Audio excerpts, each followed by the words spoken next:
I'm going to cool him off." "Victoria?" Chen whispered into the cockpit intercom, her voice dripping with malice as she stared at the sleeping baby in seat 4A. "Maybe spill a little something." "Oops. Clumsy me. That usually shuts them up." The alarm clock's shrill cry pierced the darkness at 4:30 a.m., but Jerome Washington was already awake, staring at the ceiling of his empty bedroom. 6 months had passed since the funeral, since he'd stood graveside holding his newborn son while dirt fell onto his wife's casket, and still sleep came in fragments. The grief counselor said it would get easier, but she hadn't mentioned how the silence of an empty house could feel louder than screams. Jerome rolled over and looked at the baby monitor on his nightstand. Elijah was sleeping peacefully in the nursery down the hall, his tiny chest rising and falling with the rhythm that had become Jerome's entire world. At 6 months old, Elijah had his mother's eyes and his father's stubborn chin, though he'd never know the woman who'd died bringing him into this world. "Morning, little man," Jerome whispered as he padded barefoot to the nursery. The room still smelled faintly of the lavender candles his wife had burned while they painted these walls together back when they thought they had forever to figure out parenthood. Now Jerome was learning on the fly, Googling everything from diaper rash remedies to sleep schedules at 3 in the morning. Elijah stirred as Jerome lifted him from the crib, making the soft cooing sounds that never failed to melt his father's heart. "We've got a big day today, buddy," Jerome murmured, carrying his son to the changing table. "Daddy's got to go fight some bad guys in Chicago, and you get to come with me on your first airplane ride." The truth was more complicated than that. But how do you explain medical malpractice to a baby? How do you tell your son that the hospital's negligence killed his mother? That the same doctors who were supposed to save her had ignored her complaints of severe pain for hours, dismissing her as just another dramatic black woman? Jerome's jaw tightened as he thought about the case file sitting on his kitchen table, thick with expert testimony and evidence that would hopefully prevent other families from losing what he'd lost. As the lead attorney at Washington and Associates, Jerome had built his career on holding powerful institutions accountable for their failures. Hospitals that covered up medical errors, corporations that dumped toxic waste in poor neighborhoods, police departments that turned a blind eye to brutality. He'd taken them all on and won. His reputation as the lawyer who never backs down had made him wealthy and feared in equal measure. But all the courtroom victories in the world couldn't bring back the woman he'd loved since law school. Jerome heated a bottle while Elijah babbled happily in his bouncer seat, tiny hands reaching for the mobile of airplanes that hung overhead. His wife had picked it out during one of their weekend shopping trips, laughing as she spun the little planes and talked about all the places they'd take their child someday. "He's going to see the world," she'd said, resting her hands on her growing belly. "Our little boy is going to know that the sky isn't the limit. It's just the beginning." The memory hit Jerome like a physical blow, and he gripped the kitchen counter until his knuckles went white. Some mornings the grief ambushed him like this, turning ordinary moments into minefields of loss. He forced himself to breathe, to focus on the present, on the baby who needed him to be strong. By 6 a.m., Jerome had Elijah fed, changed, and packed for their trip to Chicago. The meeting with the medical board's attorneys was scheduled for tomorrow morning, and Jerome planned to present evidence so damning that settling out of court would be their only option. He'd already turned down their initial offer of $2 million. Not because the money wasn't substantial, but because money alone wouldn't prevent other women from dying the way his wife had died. As Jerome loaded the diaper bag into his BMW, he caught sight of his reflection in the car's window. At 36, he was still the same man who'd graduated summa cum laude from Howard Law School, but grief had carved new lines around his eyes and added gray threads to his close-cropped beard. He wore his success like armor now, the perfectly tailored suits, the expensive watch, the confident bearing that made opposing counsel nervous. But underneath it all, he was just a man trying to raise his son alone in a world that seemed determined to grind them both down. The drive to Detroit Metropolitan Airport took 45 minutes through morning traffic that gave Jerome too much time to think.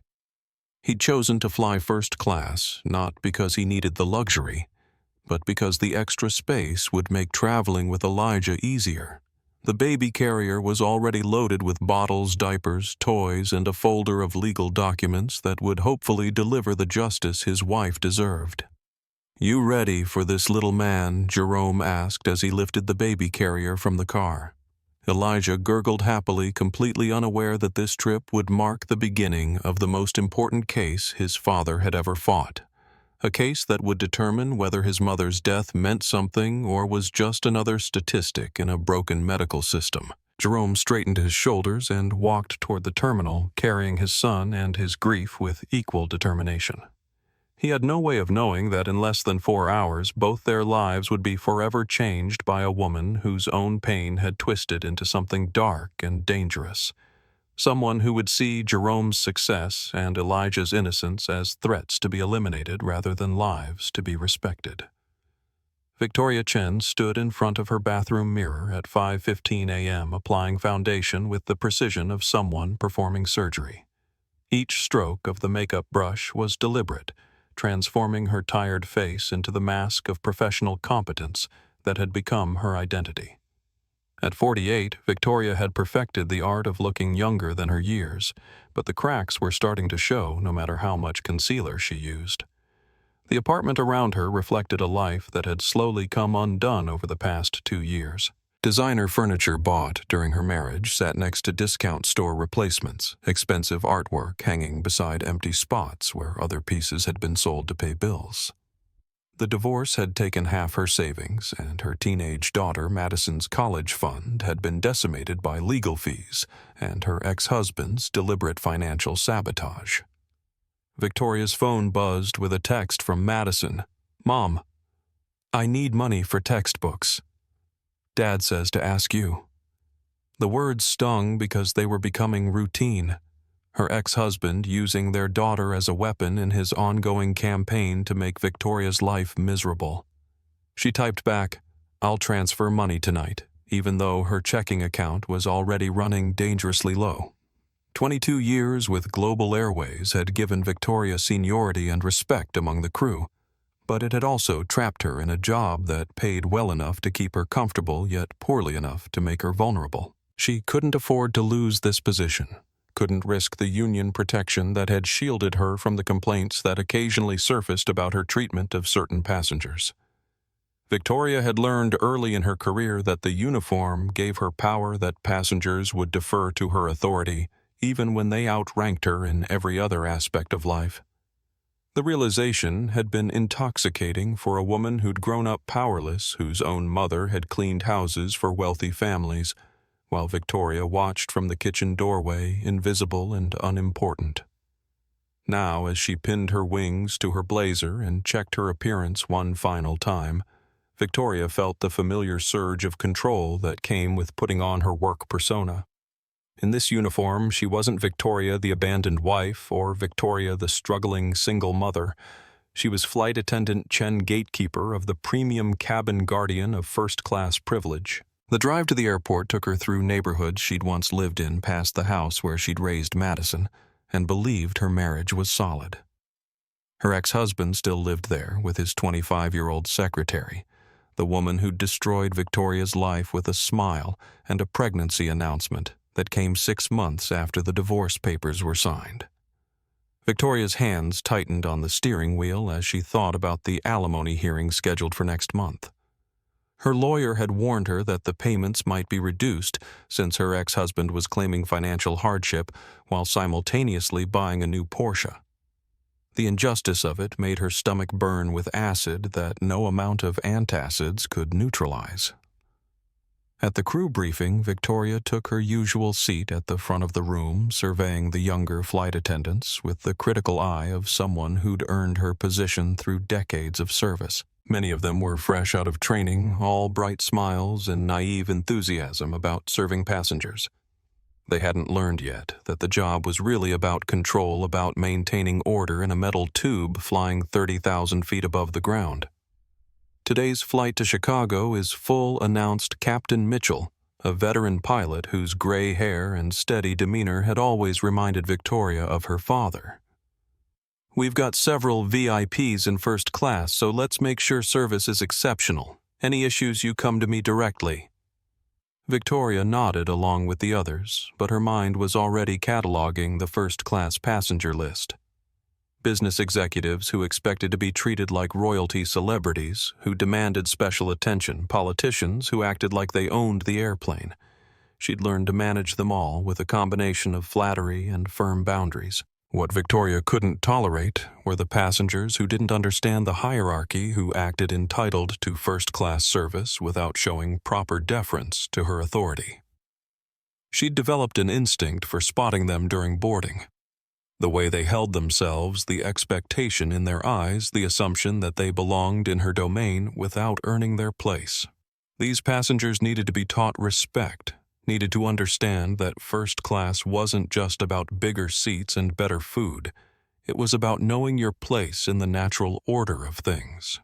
Victoria had subtle ways of reminding them, small indignities that couldn't be easily reported, but left them understanding who really controlled their flying experience. As she prepared the first-class cabin for boarding, Victoria's phone chimed with another text from Madison. "Dad's new girlfriend is pregnant again. Thought you should know." The words hit Victoria like a physical blow, confirming what she'd suspected for weeks. Her replacement wasn't just younger and prettier, she was fertile in a way Victoria had never been able to be after Madison's difficult birth. Victoria's hands shook slightly as she arranged the pillows and blankets with mechanical precision. The unfairness of it all, her ex-husband starting fresh with a new family while she struggled to maintain the life they'd built together, felt like a weight pressing on her chest. But she couldn't afford to break down, couldn't let her personal problems interfere with the job that was now her only source of stability. The first passengers were already queuing at the gate, and Victoria could see them through the window of the jet bridge. She straightened her shoulders and checked her reflection in the galley mirror one final time. Whatever was happening in her personal life, she still commanded respect. In this uniform, still had the authority to make passengers' lives easier or more difficult, depending on how they treated her. Today, Victoria decided she would remind everyone exactly who was in charge of this cabin. The thought gave her a small measure of comfort, a sense of control that had been missing from every other aspect of her life. She had no idea that in less than 3 hours this need for control would lead her to make a choice that would destroy everything she thought she was protecting. Patricia Evans had learned long ago that the best way to observe human behavior was to become invisible, and at 58 she had perfected the art of blending into the background. Dressed in a simple gray cardigan and carrying a worn paperback novel, she looked like any other grandmother traveling to visit family. No one would guess that she was a senior inspector for the Federal Aviation Administration, armed with recording equipment and 2 decades of experience investigating airline safety violations. This undercover audit of Global Airways Flight 847 was Patricia's third. This month part of an ongoing investigation into passenger complaints that had been steadily increasing over the past year. The pattern was subtle but concerning. Reports of discriminatory treatment, excessive force in handling passenger disputes, and a corporate culture that seemed to prioritize crew authority over passenger safety and dignity. Patricia had seen it all during her career with the FAA, from drunk pilots to flight attendants who smuggled drugs in coffee thermoses. But the cases that haunted her most were the ones involving abuse of power, where crew members used their authority to humiliate or harm passengers who couldn't fight back. These incidents rarely made headlines, buried under layers of corporate legal protection and union contracts that made prosecution nearly impossible. Her own motivation for this work ran deeper than professional duty. 23 years ago, Patricia's younger brother had died in a plane crash that investigators later determined was preventable. A series of small safety violations and procedural shortcuts had accumulated into catastrophic failure, but by the time anyone was held accountable, her brother was already buried and the families were left with settlement checks that could never bring back what they'd lost. Since then, Patricia had made it her mission to catch problems before they became tragedies, to document the kind of negligence and malice that thrived in the shadows of regulatory oversight. She'd testified in dozens of cases, her meticulous reports serving as evidence in lawsuits that had resulted in millions of dollars in settlements and, more importantly, changes in policies that protected future passengers. The small recording device in her purse was state-of-the-art, capable of capturing both audio and video with crystal clarity while appearing to be nothing more than a smartphone. Patricia had learned to operate it without looking, positioning it at angles that would provide maximum coverage while maintaining her cover as an ordinary passenger. As she settled into seat 4B, Patricia immediately began her assessment of the cabin crew. Flight Attendant Chen moved with the kind of rigid precision that suggested someone compensating for inner turmoil, her smile never quite reaching her eyes as she greeted boarding passengers. Patricia had seen this type before.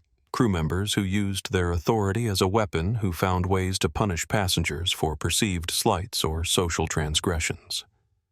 The subtle signs were there for anyone trained to recognize them, the way Chen's posture changed when addressing different passengers, the micro-expressions of judgment that flickered across her face, the territorial manner in which she arranged her workspace.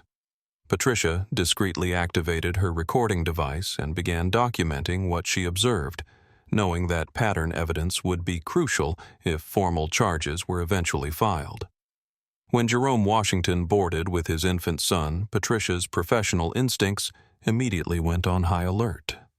She watched Chen's reaction to the father-baby pair, noting the subtle shift in the flight attendant's demeanor that suggested trouble ahead. The way Chen's eyes lingered on Jerome, the almost imperceptible tightening around her mouth, the deliberate delay in offering assistance.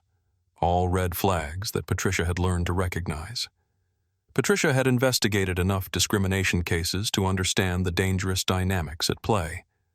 A black man in first class with an infant was already challenging certain passengers' assumptions about who belonged in premium seating.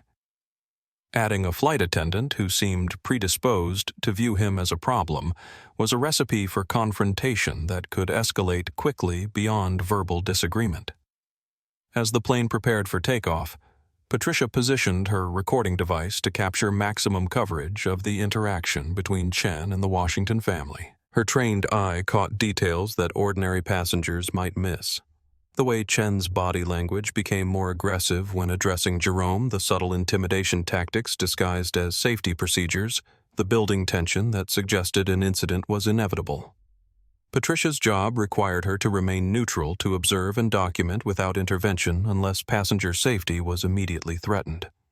It was one of the hardest aspects of undercover work, watching situations develop that she knew would end badly while being unable to prevent them without blowing her cover and compromising the investigation. She'd learned to compartmentalize her emotions, to focus on gathering evidence that could prevent future incidents rather than stopping the current one. But there was something about the sleeping baby in the carrier next to her that made maintaining professional distance more difficult than usual. Perhaps it was the protective way his father held him, or the innocent vulnerability of a child who had no idea he was about to become a victim.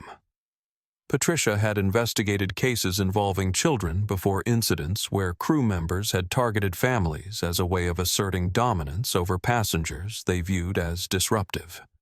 The psychological profiles were disturbingly consistent. Individuals who felt powerless in their personal lives but had discovered they could exercise control in the confined space of an aircraft cabin. As Flight 847 reached cruising altitude and the beverage service began, Patricia kept her recording device active and her attention focused on Chen's movements. Every instinct developed over 2 decades of investigation told her that something significant was about to happen, that the careful documentation she was gathering would soon become evidence in a case that would extend far beyond this single flight. She had no idea that within the next hour she would witness an assault so brazen and cruel that it would challenge everything she thought she knew about the depths of human malice, or that her presence on this flight would be the only thing standing between a grieving father and a justice system that too often protected the powerful at the expense of the vulnerable. Detroit Metropolitan Airport hummed with the controlled chaos of morning departures as Jerome Washington made his way through the terminal, Elijah sleeping peacefully in his carrier. The baby had taken his bottle without fussing and seemed unfazed by the unfamiliar sights and sounds around him, a small mercy that Jerome hoped would continue throughout their journey. The first-class check-in counter was mercifully empty, allowing Jerome to complete the process quickly while keeping Elijah undisturbed. He'd chosen Global Airways partly for their reputation for family-friendly service, and partly because their first-class seats were wider than other airlines, providing more space for the baby carrier and all the supplies that traveling with an infant required. Flying alone with the little one today, asked the check-in agent, a middle-aged woman whose genuine smile suggested she had children or grandchildren of her own. Her tone was warm and helpful, the kind of customer service that made Jerome feel optimistic about the flight ahead. "First trip together," Jerome replied gently, adjusting the carrier strap, hoping he's as good a traveler as his mama was. The reference to his wife slipped out naturally, the way it still did sometimes when he forgot for a moment that she was gone. The pain was softer now than it had been 6 months ago, but it still caught him off guard at unexpected moments. The agent printed their boarding passes and attached the priority tags that would ensure their luggage was handled first. "You're in 4A, perfect for traveling with a baby. Window seat so you won't be disturbed by other passengers moving around, and plenty of space for all your gear. Have a wonderful flight." Jerome thanked her and made his way toward security, navigating the crowds with the careful attention of someone carrying precious cargo. Other travelers seemed to move around him instinctively, most people naturally giving space to a man with an infant. It was one of the few times Jerome felt like his race faded into the background, replaced by the universal recognition of a parent managing a small child. The security checkpoint went smoothly despite the extra screening required for baby formula and supplies. The TSA agents were professional and efficient, even offering to help Jerome repack the diaper bag after inspection. It was exactly the kind of routine travel experience Jerome had hoped for, setting a positive tone for what he knew would be an emotionally difficult trip. At the gate, Jerome found a quiet corner where he could set up a temporary base camp with all of Elijah's supplies within easy reach. The baby was still sleeping, which meant Jerome could review his case notes one more time before boarding. The medical malpractice lawsuit against Detroit General Hospital was the most important case of his career, not just because of the potential settlement amount, but because proving negligence in his wife's death might save other women from suffering the same fate. The boarding announcement came at exactly 9:30, and Jerome gathered their belongings with practiced efficiency.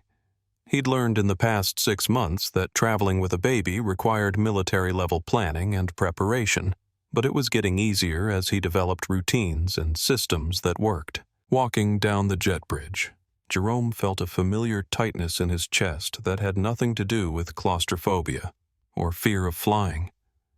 Air travel had become a reminder of all the trips he'd planned to take with his wife, all the family vacations that would never happen. But he pushed those thoughts aside and focused on the present, on getting himself and Elijah safely to Chicago. The first-class cabin of the Boeing 757 was configured with 8 seats in a 2-2 layout, spacious and comfortable, with the kind of amenities that made long flights bearable. Jerome's seat was on the left side of the aircraft, next to the window, as promised, with enough room to keep the baby carrier secure during takeoff and landing. As Jerome approached row 4, he noticed a woman already seated in 4B, an older passenger reading what appeared to be a murder mystery. She looked up briefly as he approached, offering a polite smile before returning to her book. The interaction was pleasant and unremarkable, exactly what Jerome hoped for from his seatmate. Flight Attendant Chen appeared as Jerome was settling Elijah into the space beside his seat, her approach so sudden and aggressive that it immediately put him on guard. Her first words weren't a greeting or offer of assistance, but a demand to see his boarding pass, despite the fact that he was obviously a first-class passenger with an infant who clearly belonged in the premium cabin. "Excuse me, sir. I need to verify your seat assignment before you get settled," Chen said, her tone suggesting she expected to find some kind of discrepancy. She stood in the aisle with her hands on her hips, blocking other passengers who were trying to board while making it clear she had no intention of moving until Jerome complied. Jerome felt the familiar weight of being presumed guilty until proven innocent, the exhausting reality of having his right to occupy certain spaces constantly questioned. But he also recognized that reacting with anything other than calm compliance would likely escalate the situation, especially with his infant son present. "Of course," Jerome replied evenly, pulling out his phone to display his boarding pass. The screen clearly showed Seat 4A, purchased weeks in advance and paid for in full. There was no possible confusion about his right to be there, which made Chen's demand feel like harassment disguised as procedure. Chen barely glanced at the boarding pass before stepping aside with obvious reluctance, but not before making a comment about keeping noise levels down that was clearly directed at Elijah, despite the fact that the baby hadn't made a sound since boarding. The woman in 4B looked up from her book again, this time with an expression of concern that suggested she'd witnessed enough of the interaction to recognize it as problematic. She caught Jerome's eye and offered a subtle shake of her head that seemed to communicate solidarity, a small gesture that Jerome appreciated more than she could know. As Jerome continued organizing their supplies for the flight, he became aware that other first-class passengers were watching the interaction with varying degrees of interest and discomfort. Some seemed sympathetic to his position, while others appeared to support Chen's aggressive verification of his credentials. The dynamic was depressingly familiar. A black man forced to prove he belonged in a space that his white counterparts could occupy without question. Chen returned to the galley but remained visible through the open curtain, her attention focused on row 4 in a way that felt more like surveillance than customer service. Jerome settled Elijah more securely in his carrier and tried to ignore the sensation of being watched, hoping that the flight attendant's initial hostility was just an unfortunate first impression rather than a preview of problems to come. The captain's voice came over the intercom, welcoming passengers aboard and announcing an on-time departure for Chicago. As the aircraft pushed back from the gate and began taxiing toward the runway, Jerome looked out the window at the Detroit skyline and wondered if he'd made a mistake choosing this flight. Something about Chen's attitude suggested that the next 3 hours might be more challenging than he'd anticipated, but it was too late to change his mind now.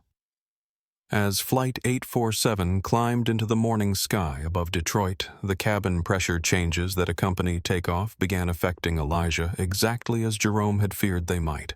The baby stirred in his carrier, his tiny face scrunching up in obvious discomfort as his ears popped and adjusted to the altitude change. Jerome immediately began the soothing routine he'd perfected over months of practice. Gentle rocking, soft humming, and quiet words of comfort that had always calmed his son before. "I know, buddy. I know it hurts, Jerome," whispered, carefully lifting Elijah from the carrier to hold him upright against his chest. The position helped equalize pressure in the baby's ears, while providing the skin-to-skin contact that pediatricians recommended for calming distressed infants. "It'll pass in just a minute and then we'll be flying smooth." Elijah's cries were soft at first, more like whimpers than the full-throated wails that could wake an entire household at 3 a.m. Jerome had become expert at reading his son's different cries: hunger, fatigue, discomfort, and the particular sound he was making now that indicated ear pressure pain. Most experienced travelers understood that babies crying during takeoff and landing was normal, even inevitable. But Jerome was acutely aware that not everyone would be sympathetic.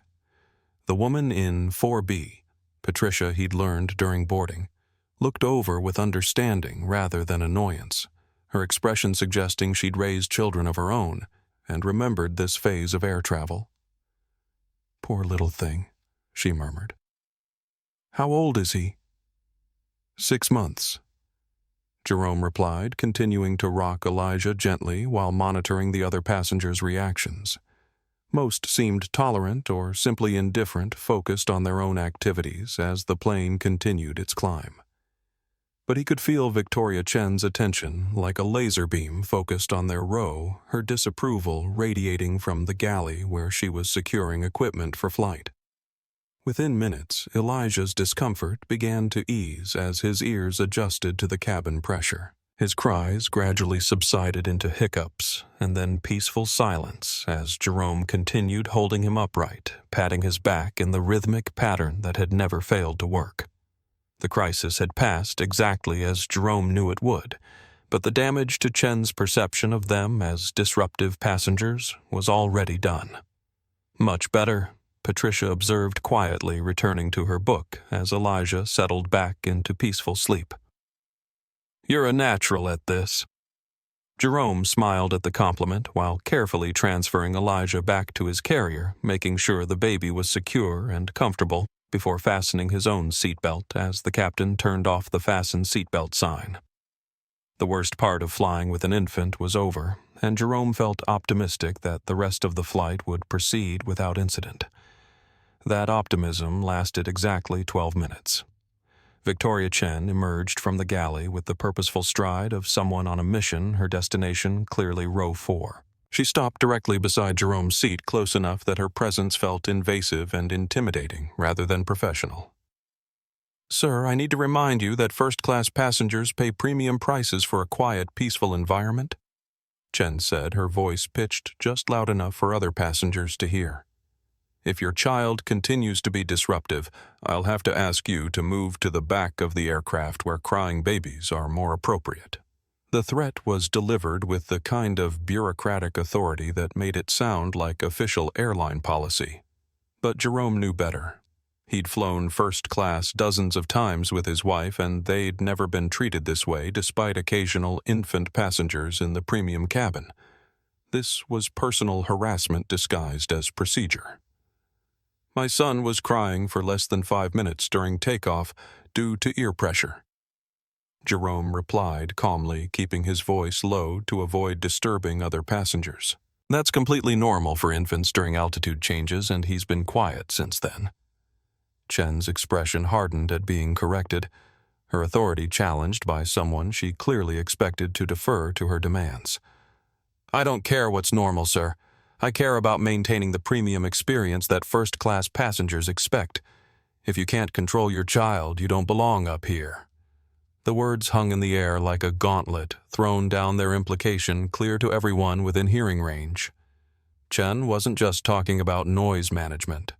She was questioning Jerome's right to occupy first-class space, suggesting that he and his son were inherently incompatible with the elevated environment they'd paid to access.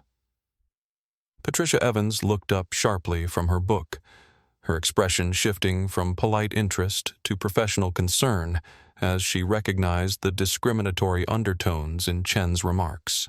Other passengers were starting to pay attention as well, some looking uncomfortable with the confrontation, while others seemed to support Chen's position. "Ma'am, with respect, we have as much right to be here as any other ticketed passengers," Jerome said, his legal training helping him maintain composure despite the provocation. "My son is an infant, not a disruptive passenger, and I'm handling his needs appropriately. If you have specific concerns about airline policy, I'd be happy to discuss them with your supervisor." The mention of involving management seemed to escalate Chen's agitation rather than diffusing it. She took a step closer to Jerome's seat, her body language becoming more aggressive as she realized she couldn't intimidate him into compliance. "I am the supervisor in this cabin," Chen snapped, abandoning any pretense of professional courtesy. "And I'm telling you that if that baby makes another sound, you're going to the back of the plane where you belong. This isn't a nursery, and I won't tolerate passengers who think they can disrupt everyone else's flight just because they bought an expensive ticket." The confrontation had escalated beyond reasonable passenger service into something darker and more personal. Jerome felt the familiar weight of being forced to prove his worthiness to occupy space that should be his by right. The exhausting burden of having to justify his presence to authority figures who had already decided he didn't belong. But Jerome Washington hadn't built his career by backing down from bullies, and he wasn't about to start now. He looked Chen directly in the eye, his voice remaining calm, but carrying an undertone of steel that made his courtroom reputation. "Ma'am, you might want to reconsider your approach here," Jerome said quietly, "because you have no idea who you're dealing with, and this conversation is being witnessed by a lot of people who can verify exactly what's being said." Chen's face flushed with anger at the subtle threat, but before she could respond, the captain's voice came over the intercom announcing that the beverage service would begin shortly. She shot Jerome a look of pure malice before stalking back to the galley, leaving behind an atmosphere thick with tension and the promise of worse to come. The beverage service began 40 minutes into the flight with Victoria Chen wheeling the first-class cart down the aisle with the mechanical precision of someone who had performed this routine thousands of times. But today there was something different in her movements, a barely contained energy that suggested she was operating on a frequency just slightly off from normal professional behavior. Jerome watched her approach through his peripheral vision while pretending to read legal documents on his tablet. Elijah had been sleeping peacefully for the past half hour, exhausted by his earlier crying episode and lulled by the steady hum of the aircraft engines. Jerome had positioned himself protectively around the baby carrier, one hand resting lightly on Elijah's chest to feel the reassuring rhythm of his breathing. Chen worked her way methodically through the first few rows, her interactions with other passengers notably different from her treatment of Jerome. She was all smiles and professional courtesy, with the business executive in 1A offering him choice of beverages and extra snacks without being asked. The elderly couple in 2C received warm attention and patient explanations of the available options. Even the obvious tourist family in 3B was treated with standard airline politeness. But as Chen approached row 4, her entire demeanor shifted.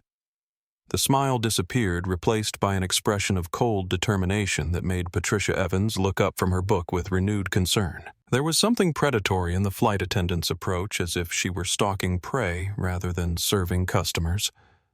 "What can I get for you?" Chen asked Patricia, her tone returning to professional neutrality as she deliberately positioned herself with her back to Jerome. The cart blocked the aisle, trapping Jerome in his window seat, while Chen conducted her business as if he didn't exist. Patricia ordered water with a polite smile, but her attention remained focused on Chen's body language and the obvious slight being directed at Jerome. As a federal investigator, Patricia had witnessed enough discriminatory behavior to recognize the pattern. The deliberate exclusion, the subtle humiliation tactics, the abuse of positional authority to punish someone for perceived infractions.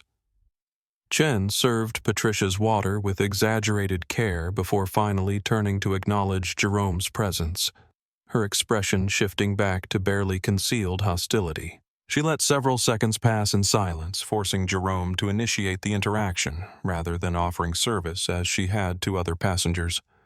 "Could I get a coffee, please?" Jerome asked politely, his voice carefully modulated to avoid any tone that could be interpreted as demanding or aggressive. "Black, no sugar." Chen's response was to let out an audible sigh and roll her eyes in a gesture so dramatic that several passengers turned to look. "Coffee," she repeated, as if the request were somehow unreasonable, despite coffee being the most common beverage served on flights. "Fine." She turned to the cart with unnecessary force, her movements sharp and aggressive as she selected a ceramic mug from the first-class service set. The coffee pot contained freshly brewed liquid maintained at the optimal serving temperature of 195 degrees Fahrenheit, hot enough to deliver the perfect cup, but also hot enough to cause severe burns if mishandled. What happened next would later be analyzed frame by frame in legal depositions and federal investigations, but in real time it unfolded with the terrible inevitability of a car accident happening in slow motion. Chen lifted the thermal carafe, positioning it over the mug she'd placed on top of the beverage cart. But instead of pouring carefully into the cup, she tilted the container at an angle that suggested either profound incompetence or deliberate malice. The aircraft hit a patch of minor turbulence at that exact moment, nothing more than the gentle buffeting that occurs dozens of times during any flight barely noticeable to experienced travelers.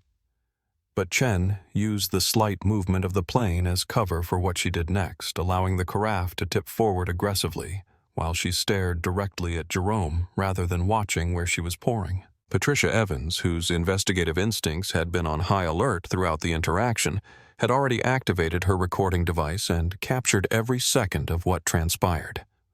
The video would later show clearly that Chen had multiple opportunities to correct her aim, multiple chances to prevent what was about to happen, but instead chose to let the stream of scalding coffee miss its intended target entirely.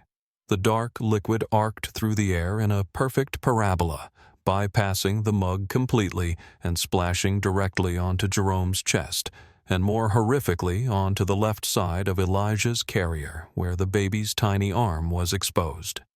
The coffee, heated to nearly 200 degrees, made contact with the infant's delicate skin, with a sound that would haunt Jerome's dreams for years to come, a soft hissing like bacon hitting a hot pan. Elijah's scream cut through the cabin like a siren, a sound of pure, unadulterated agony that seemed to pierce every passenger's soul simultaneously.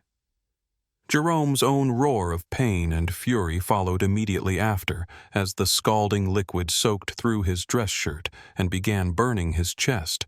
But his father's instincts overrode his own suffering as he frantically worked to free his son from the coffee-soaked carrier. My baby Jerome shouted, his hands shaking as he struggled with the carrier straps, while hot coffee continued to drip from the fabric onto Elijah's skin. "You burned my baby. Get me ice. Get help now." The cabin erupted into chaos. Passengers in nearby seats leaped to their feet, some pulling out phones to record, while others simply stared in shock at the unfolding scene. A woman in 2A screamed and covered her mouth with her hands. The businessman in 1A stood up to get a better view, his expression shifting from annoyance to horror as he realized what had happened. Patricia Evans was already moving before Jerome finished speaking, reaching into her purse for the emergency first aid supplies she carried as part of her federal inspector kit, while simultaneously ensuring her recording device captured every second of Chen's response to the crisis she had created. But instead of rushing to help the injured infant, instead of calling for medical assistance or ICE or any of the emergency protocols that flight attendants are trained to implement in such situations, Victoria Chen stood frozen with the coffee carafe still in her hands, her face cycling through a rapid sequence of emotions. Shock, fear, and then something that looked disturbingly like satisfaction. "Well, you shouldn't have moved," Chen said finally, her voice cutting through Elijah's screams with chilling calmness. "You bumped the cart. I didn't touch anything. This is your fault." The words landed like physical blows on everyone who heard them. Even passengers predisposed to support airline crew authority found themselves staring at Chen in disbelief. The baby's screams continued to fill the cabin while hot coffee soaked deeper into his clothing and Jerome struggled desperately to strip away the scalded fabric. "I never touched your cart," Jerome shouted back, finally freeing Elijah from the carrier and cradling the screaming infant against his chest. He could see the bright red burns already forming on his son's left arm and shoulder, the delicate skin already blistering from contact with liquid hot enough to brew coffee. "He's burned. Get me ice. Get a medical kit now." But Chen made no move toward the galley where medical supplies were stored. Instead, she straightened her uniform jacket and looked down at Jerome with an expression of cold disdain that would be preserved forever in Patricia's recording. "Lower your voice," Chen commanded, as if volume control were more important than medical attention for an injured baby. "You are being aggressive. You are scaring the other passengers. If you don't calm down immediately, I will have the captain turn this plane around." and have you arrested for interfering with flight operations." The threat was so outrageous, so completely disconnected from reality that several passengers gasped audibly. Jerome stared at Chen in complete disbelief, his son's screams of pain filling his ears while this woman threatened to have him arrested for being the victim of her assault. Patricia Evans stepped into the aisle, her federal credentials giving her authority that superseded Chen's airline position. "Ma'am, step back immediately." Patricia ordered, her voice carrying 20 years of law enforcement experience. "This infant needs immediate medical attention, and you are interfering with emergency care." But Chen's response would prove to be the final nail in her professional coffin, the moment that transformed this incident from potential accident to undeniable criminal assault. She looked at Patricia with the same contempt she'd shown Jerome and delivered the words that would end her career and destroy her life. "I don't care who you think you are. Sit down and mind your own business, or I'll have you arrested too." The aftermath of the scalding coffee assault unfolded like a masterclass in how institutional authority can be weaponized against victims, with Victoria Chen demonstrating the calculated cruelty that had likely defined her interactions with vulnerable passengers for years. Rather than showing any remorse for burning an infant, Chen immediately pivoted to damage control mode, working to establish a narrative that would protect her career and shift blame onto Jerome. Chen's first move was to grab the communication handset mounted near the galley, her fingers moving with practiced efficiency as she dialed the cockpit. Her voice, when she spoke to Captain Morrison, carried none of the hostility she'd shown passengers, instead adopting the tone of a professional reporting an emergency situation. "Captain, this is Victoria. We have a serious situation in first class. The passenger in 4A became violent during beverage service. He struck the coffee cart and caused a spill that injured his infant. He's now threatening crew members and disrupting the cabin. I need you to radio ahead for police assistance and consider emergency landing options." The lies flowed from Chen's lips with disturbing fluency, each fabrication carefully crafted to paint Jerome as the aggressor and herself as the victim of passenger violence. From her position in row 4, Patricia could hear every word despite Chen's attempt to speak quietly, and her recording device captured the entire false report for future evidence. Jerome, meanwhile, was focused entirely on his son's injuries, using napkins from the beverage cart to gently blot scalding coffee from Elijah's burned skin while trying to assess the extent of the damage. The baby's left arm and shoulder showed clear signs of second-degree burns, the skin already bright red and beginning to blister in several places. "I need ice," Jerome called out to anyone who would listen, "and burn gel if you have it." "This is serious." Several passengers tried to help, offering water bottles and asking crew members for medical supplies, but Chen had positioned herself to block access to the galley where first aid equipment was stored. When a younger flight attendant named Sarah attempted to retrieve the medical kit, Chen intercepted her with sharp words about protocol and authority. "Nobody touches medical supplies without my authorization." Chen snapped at Sarah, whose face showed genuine distress at the baby's continued screams. "And I'm not authorizing anything until we determine what really happened here." Patricia Evans had seen enough. Rising from her seat with the quiet authority of someone accustomed to command situations, she approached Chen, directly pulling her federal credentials from her purse as she moved. "Flight Attendant Chen, I am Special Agent Patricia Evans with the Federal Aviation Administration." Patricia announced, her voice carrying through the first-class cabin with unmistakable authority. "You will immediately provide medical assistance to that injured infant, and you will stop interfering with emergency care." The revelation that a federal inspector was on board and had witnessed everything sent shockwaves through the cabin. Other passengers leaned forward to get a better view, suddenly understanding that they were witnessing something far more significant than a simple service mishap.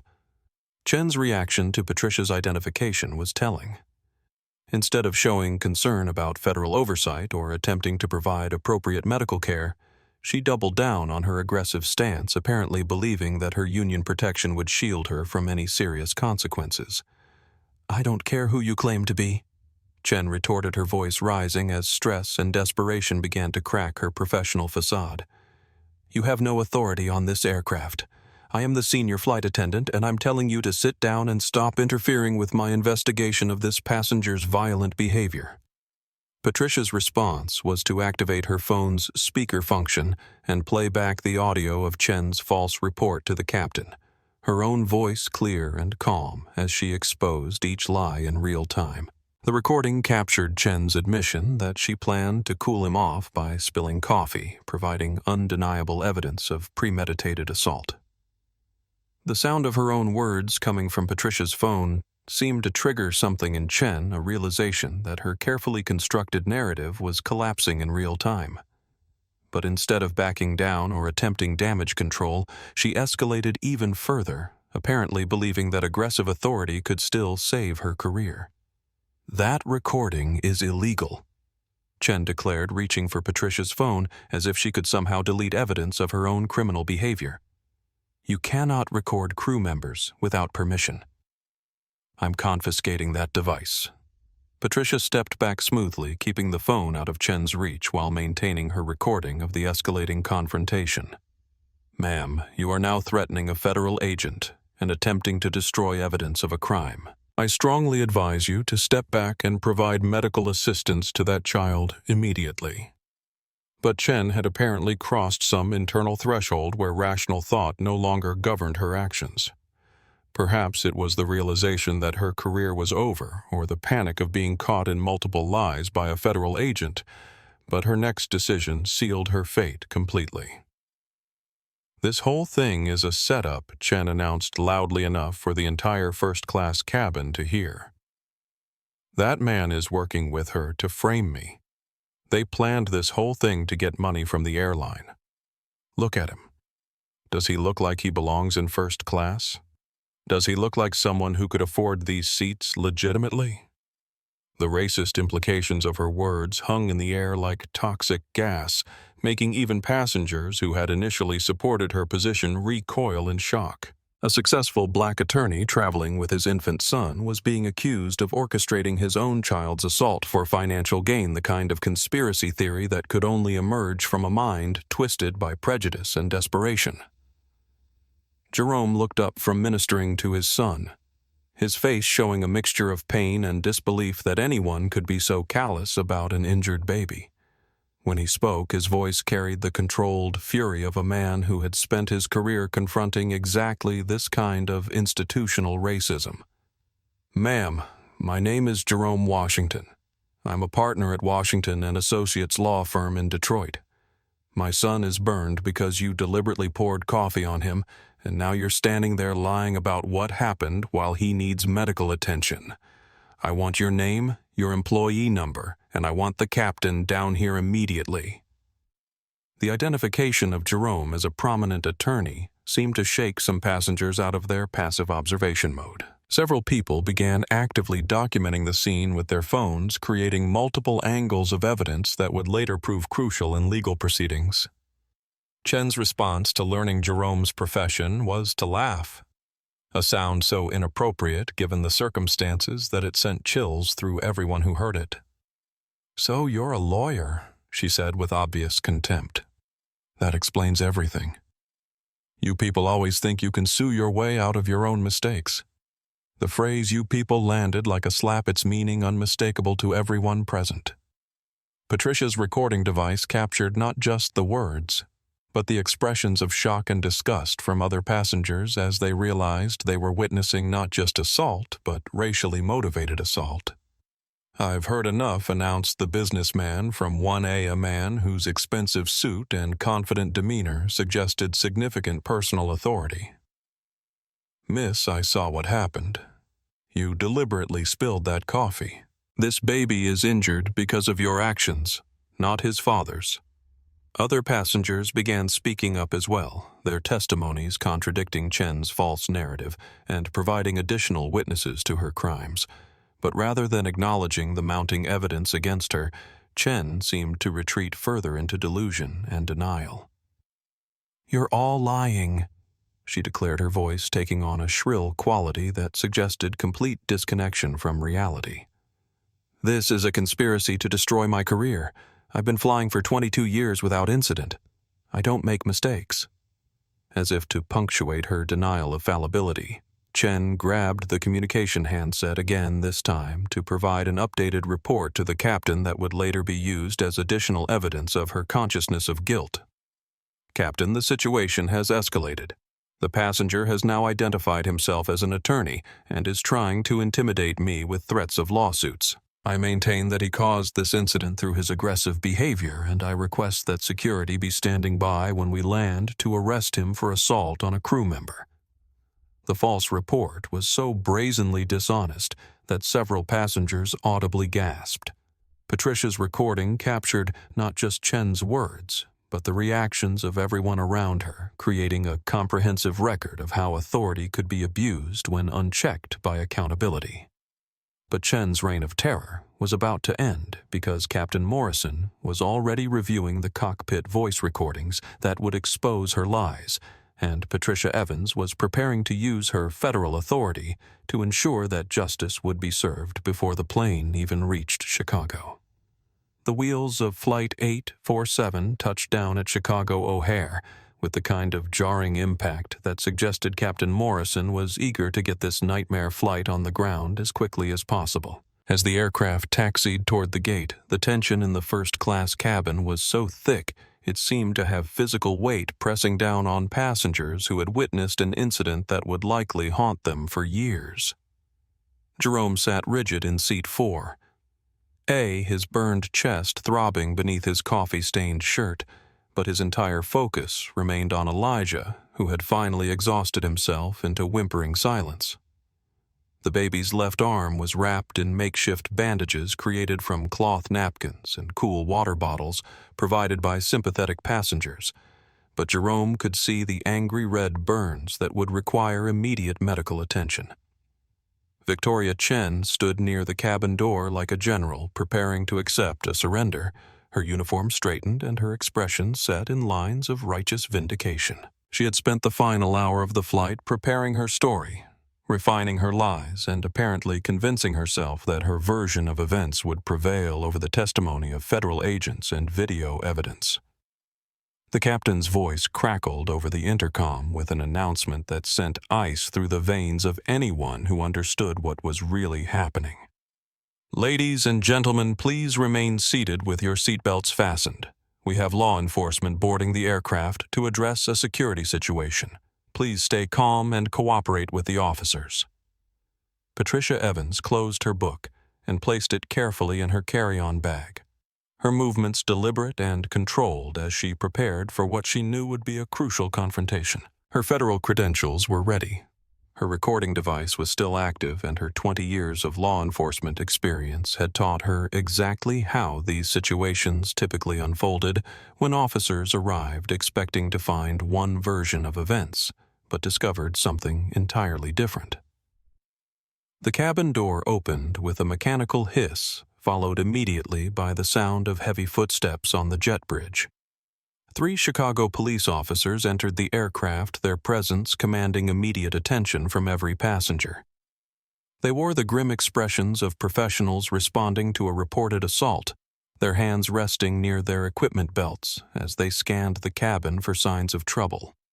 Leading the group was Sergeant Michael Rodriguez, a 15-year veteran whose experience with airport incidents had taught him to approach every situation with healthy skepticism about initial reports. Behind him came officers Jennifer Walsh and David Kim, both younger but equally professional in their bearing as they followed Rodriguez down the narrow aisle toward first class.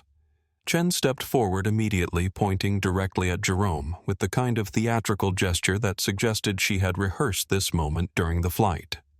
"Officers, that's him in 4A, Jerome Washington. He assaulted me with the beverage cart and endangered his own child. I've been flying for 22 years, and I've never experienced anything like this." Sergeant Rodriguez nodded acknowledgement to Chen while his trained eyes swept the scene, taking in details that would inform his assessment of the situation. He noticed the coffee stains on Jerome's shirt, the makeshift bandages on the baby's arm, the recording devices visible in several passengers' hands, and most importantly, the calm, controlled demeanor of the supposed perpetrator, versus the agitated, almost manic energy radiating from the accusing crew member. "Sir, I need you to remain seated while we sort this out," Rodriguez said to Jerome, his tone professional but not hostile. "Can you tell me your name and what happened here?" Jerome looked up from his son, his voice steady despite the pain and exhaustion evident in his face. "My name is Jerome Washington. I'm an attorney from Detroit." This flight attendant deliberately poured scalding coffee on my 6-month-old son during beverage service. He has second-degree burns that need immediate medical attention. The simplicity and directness of Jerome's statement contrasted sharply with Chen's dramatic accusations, and Rodriguez noticed the difference immediately. In his experience, guilty parties tended to over-explain while victims stated facts clearly and requested appropriate help for their injuries. "That's a lie," Chen interjected before Rodriguez could respond. "He grabbed the cart and caused the spill himself. Then he threatened me when I tried to help. I want him arrested for assault and endangering his child." Rodriguez raised his hand for silence.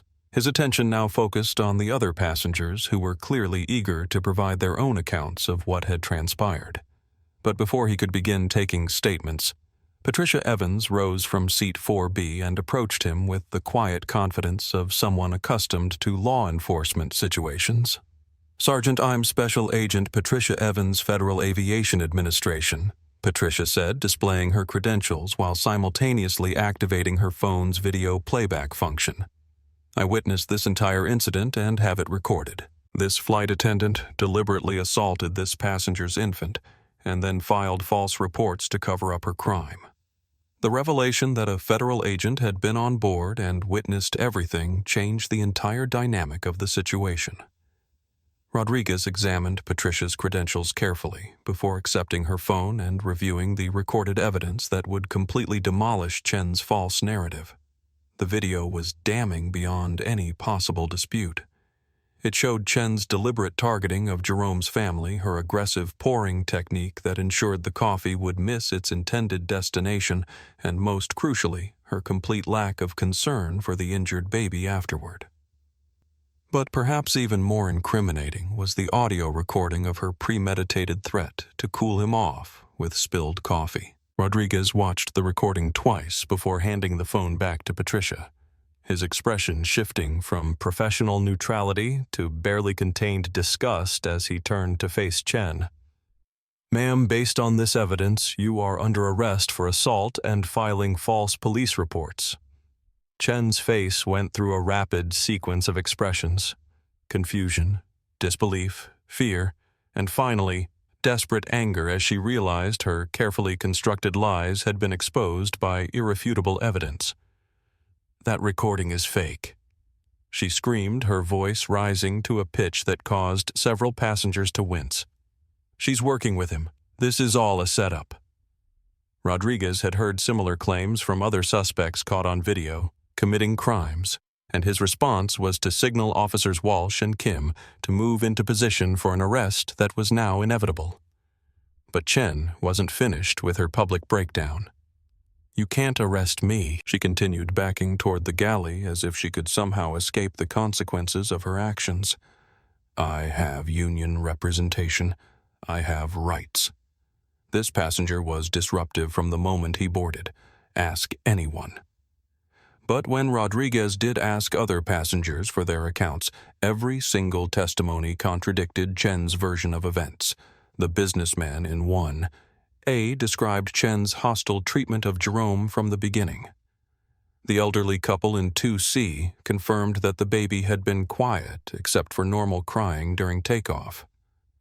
Even passengers who had initially seemed sympathetic to Chen's position now provided statements that supported the assault charges. The weight of evidence was so overwhelming that Chen's protests became increasingly disconnected from reality. As Officer Walsh approached with handcuffs, Chen made one final desperate attempt to avoid accountability. "This is discrimination," she shouted, her voice echoing through the cabin. "I'm being arrested because I'm Asian, and he's black. This is reverse racism." The accusation was so absurd given the circumstances that several passengers actually laughed, but Rodriguez maintained his professional composure as he read Chen her rights. The irony of a woman who had just committed a racially motivated assault claiming to be the victim of discrimination was lost on no one present. As the handcuffs clicked into place around Chen's wrists, her demeanor suddenly changed from defiant anger to self-pitying tears. "Please don't do this," she pleaded, apparently finally understanding that her career and freedom were both in jeopardy. "I have a daughter. I need this job. It was just an accident."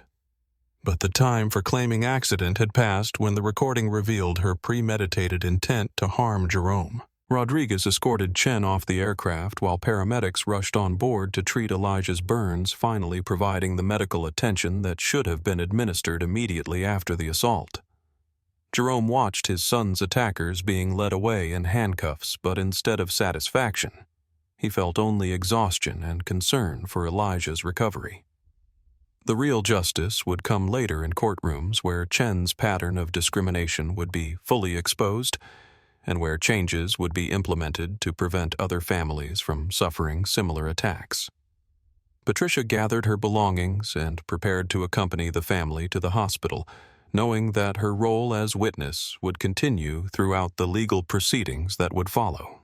As federal inspector and eyewitness, she would ensure that this incident became a catalyst for industry-wide reforms rather than just another covered-up assault. Northwestern Memorial Hospital's pediatric emergency department had the kind of controlled chaos that comes with treating Chicago's most vulnerable patients around the clock.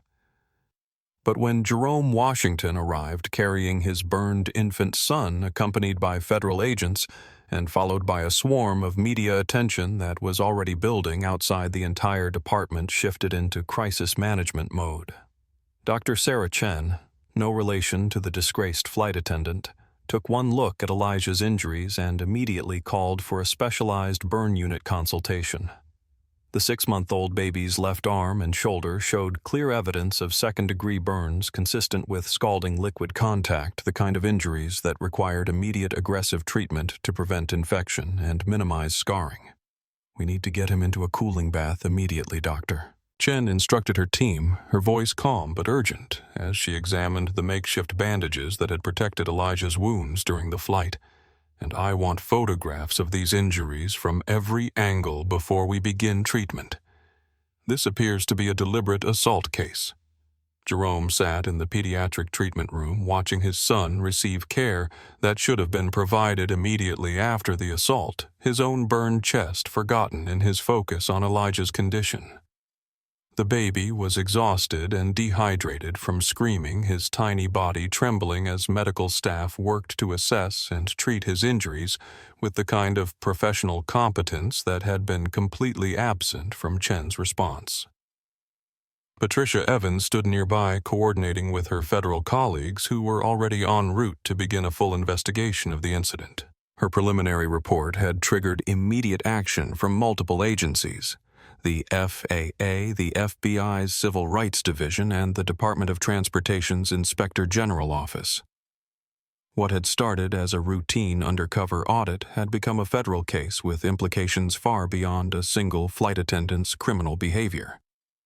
The first indication that this story was already exploding beyond their control came when Jerome's phone began buzzing with calls from reporters who had somehow obtained his contact information. Patricia's recording had been uploaded to federal servers within minutes of landing, but portions had already leaked to social media where they were spreading with the viral velocity that accompanies truly shocking content. "Mr. Washington." A young man in an expensive suit approached Jerome in the waiting area, his manner suggesting legal rather than medical business. "I'm David Morrison from Crawford Burke and Associates. We specialize in civil rights litigation, and we'd like to discuss representation." Jerome looked up from his phone, where he'd been declining interview requests from news outlets across the country. "I appreciate the offer, but I have my own firm. Washington and Associates handles our own cases." Morrison nodded respectfully but didn't leave. "I understand completely." but sir, with respect, this case is going to be bigger than anything you've handled before. Global Airways has unlimited legal resources, and they're going to come at you with everything they have. You might want to consider co-counsel with a firm that specializes in taking on major corporations." The suggestion stung because it contained enough truth to be unsettling. Jerome's firm was successful and respected, but they typically handled medical malpractice and smaller corporate negligence cases. Taking on a major airline in a case that was already attracting national attention would require resources and expertise that might stretch his practice beyond its capabilities.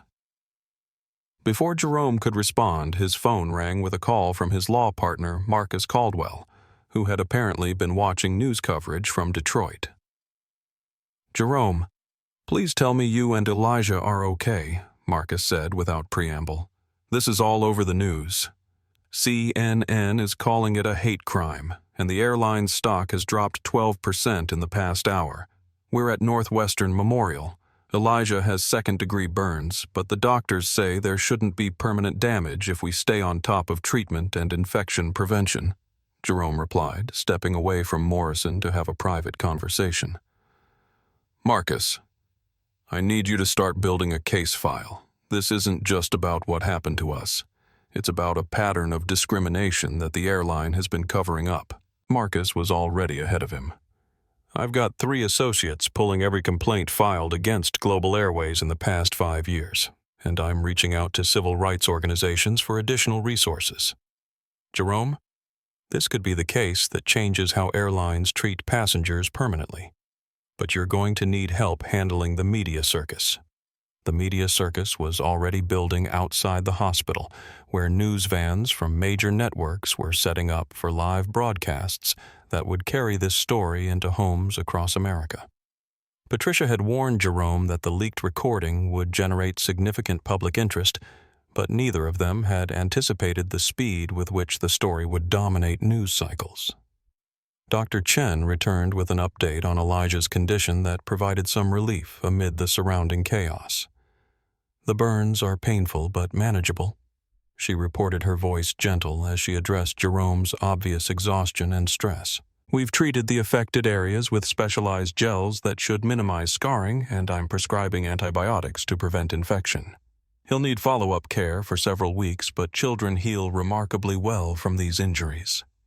Jerome felt some of the tension leave his shoulders for the first time since the assault, but his relief was immediately tempered by anger at the thought that his son's pain could have been completely prevented. Elijah's injuries were the result of deliberate cruelty, not accident or negligence, and Jerome was determined to ensure that Victoria Chen faced appropriate consequences for her actions. Patricia approached with news that the federal investigation was already yielding significant results. "Jerome, we've pulled Chen's personnel files, and what we found is disturbing," she said, keeping her voice low to avoid being overheard by the media representatives, who seemed to be everywhere. "She has 17 complaints in her file over the past 5 years, mostly involving discriminatory treatment of minority passengers. The airline has been settling these cases quietly and covering up a clear pattern of bias. The revelation that Chen's assault on Elijah was part of a larger pattern of discrimination added a new dimension to the case that would affect how it was prosecuted and litigated. This wasn't an isolated incident by a troubled employee. It was evidence of institutional failure to address known problems before they escalated to criminal assault. There's more," Patricia continued. "We found recordings of her conversations with other crew members where she bragged about putting uppity passengers in their place and making sure that certain people understood they didn't belong in first class. She's been using her position to systematically harass minority passengers for years." Jerome felt the familiar surge of righteous anger that had driven his legal career, but now it was personal in a way that his previous cases had never been. His son had been hurt because an airline had failed to address a known predator in their ranks, and that failure demanded not just individual accountability, but systemic change. As if summoned by Jerome's thoughts, his phone rang with a call from Harrison Cole Global Airways' chief legal counsel. The speed with which corporate damage control had mobilized suggested that the airline understood they were facing potential liability that could dwarf their previous settlement payments. "Mr. Washington, I'm Harrison Cole from Global Airways," the voice said with practiced sympathy. "First, let me express our sincere apologies for what happened to your son. We take these incidents very seriously, and we want to make this right immediately." Jerome activated his phone's speaker function so Patricia could hear the conversation, knowing that everything said would likely become evidence in future proceedings. "Mr. Cole, your employee deliberately assaulted my infant son. Making it right means ensuring she faces criminal charges and that your airline changes its policies to prevent future attacks." Cole's response revealed the standard corporate playbook for managing major incidents. "We absolutely agree that Ms. Chen's actions were unacceptable, and she has been terminated effective immediately. We're prepared to cover all medical expenses, provide compensation for pain and suffering, and offer additional considerations to resolve this matter privately." The offer of private resolution was exactly what Jerome had expected, but it also confirmed that Global Airways understood they were facing catastrophic legal exposure. A private settlement would include non-disclosure agreements that would prevent the public from learning about Chen's history and the airline's negligence in addressing it. "Mr. Cole, you should know that this conversation is being recorded and that I have no intention of signing any non-disclosure agreement," Jerome said firmly. "Your airline enabled a racist employee to assault passengers for years, and the public has a right to know about that failure. We'll be seeing you in court." Cole's tone shifted immediately from conciliatory to threatening, revealing the corporate mentality that prioritized protecting company interests over accepting responsibility for harm caused. "Mr. Washington, I understand you're upset, but I should warn you that litigation will be expensive and time-consuming. We have unlimited resources to defend ourselves and will pursue every possible avenue to minimize our exposure." Jerome smiled grimly at the threat, recognizing it as the same intimidation tactic that corporations used against victims who couldn't afford protracted legal battles. But Global Airways had made a fundamental miscalculation in targeting a successful civil rights attorney whose son had been injured. They had chosen exactly the wrong victim to threaten. "Mr. Cole, you just made my job easier," Jerome replied. "When that recording plays in court, the jury is going to understand exactly what kind of company they're dealing with. Thank you for making our case stronger." As Jerome ended the call, Patricia provided one final piece of information that would shape everything that followed. "Jerome, I should tell you that Chen posted bail an hour ago and immediately went on social media to claim she's the real victim here. She's trying to rally public support by claiming she was set up because she's Asian." The news that Chen was already attempting to manipulate public opinion confirmed Jerome's decision to take this case to trial rather than accepting any settlement offer. The only way to prevent future incidents was to expose the truth publicly and force genuine changes in airline policies and training. The conference room at Washington and Associates 3 weeks later felt like a war room preparing for the most important battle of Jerome's legal career. Charts covered every wall displaying Chen's complaint history, Global Airways settlement patterns, and the federal regulations that had been systematically ignored. The case had grown beyond a simple assault prosecution into a comprehensive civil rights action that would determine whether airlines could continue protecting discriminatory employees. Victoria Chen sat across the mahogany table, looking like a shadow of the woman who had wielded authority so cruelly on Flight 847. Her expensive attorney, paid for by the airline's insurance company, had clearly coached her to appear sympathetic and remorseful, but the performance was unconvincing to anyone who had heard her recorded threats and witnessed her behavior afterward. Jerome studied Chen's face as his partner Marcus presented evidence that would destroy any remaining credibility she might possess. The cockpit voice recordings were damning enough, capturing her premeditated plan to assault a passenger she deemed unworthy of first-class service. But the pattern evidence was even more devastating. 17 previous complaints, multiple settled lawsuits, and recorded conversations, proving that this assault was part of a deliberate campaign of harassment. "Ms. Chen, you've claimed this was an accident caused by turbulence," Jerome said when it was his turn to question her under oath. His voice was calm and professional, but everyone in the room could feel the controlled fury behind his words. "But we have your own voice on recording saying you were going to cool him off by spilling coffee." How do you explain that Chen's attorney objected immediately, claiming the recording was taken out of context, but the words were clear and unambiguous? Chen had threatened to assault Jerome before she actually did it, providing irrefutable evidence of premeditation that would support criminal charges and civil liability. I was frustrated. Chen mumbled, her carefully constructed remorse cracking under pressure. He was being difficult and his baby was crying. I just wanted him to understand that first class has standards. The admission that she had deliberately targeted Jerome because of his race and the presence of his infant son was exactly what Jerome needed to prove federal civil rights violations. Chen had essentially confessed to using her position of authority to punish passengers based on discriminatory criteria. Patricia Evans, testifying as both eyewitness and federal investigator, provided testimony that connected Chen's individual actions to broader patterns of discrimination within the airline industry. Her investigation had revealed that Global Airways had received hundreds of complaints about discriminatory treatment over the past decade, but had systematically covered them up through confidential settlements that protected abusive employees. This wasn't an isolated incident, Patricia testified, her voice carrying the weight of 20 years investigating transportation violations. Ms. Chen was enabled by an airline culture that valued crew authority over passenger safety and dignity. The company knew she was a problem and chose to protect her rather than the flying public. The airline's attorneys fought desperately to limit the scope of the case, arguing that Chen's actions were those of a rogue employee rather than evidence of systemic discrimination. But Jerome had documentation proving that Global Airways executives had been aware of Chen's complaint history and had specifically chosen to retain her, despite multiple warnings from the FAA.